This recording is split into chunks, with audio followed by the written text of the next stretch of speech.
ही आहे पोस्टाची इमारत। या ठिकाणी पोस्ट मास्तर यांचं निवासस्थान आहे। अंमळनेर पोस्ट मास्तरसाठीचं हे सुंदर निवासस्थान, प्रशस्त जागा, आणि हे आता धुळखात पडलेलं आहे। प्रचंड घाण जमलेली आहे, प्रशस्त आवार आहे आणि एक ऐतिहासिक वस्तू आहे, वास्तू आहे।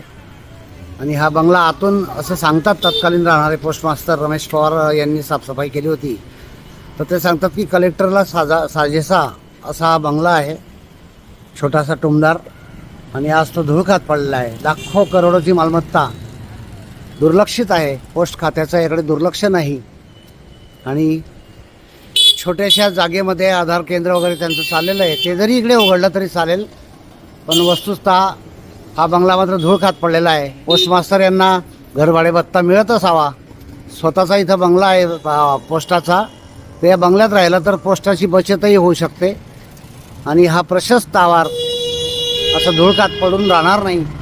एक सुंदर वास्तू का दुर्लक्षित आहे? या ठिकाणी दुसरा काही प्रोजेक्ट चालू करता येईल का?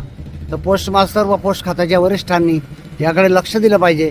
अतिशय मोक्याच्या जागेवर, पोस्टाच्या मागच्या बाजूला, टेलिफोन ऑफिसच्या मागच्या बाजूला असलेला हा बंगला अनेक वर्ष असा पडून आहे। रमेश पवार यांनी काहीतरी झाडं तोडून साफसफाई करण्याचा प्रयत्न केला होता त्यांच्या काळात, पण राहायला मात्र कोणी येत नाही, हे दुर्दैव आहे। आणि जिल्हा पोस्ट मास्तर किंवा औरंगाबाद विभागाचे जे लोक असतील वरिष्ठ, त्यांनी हे गांभीर्याने घेण्याची गरज आहे।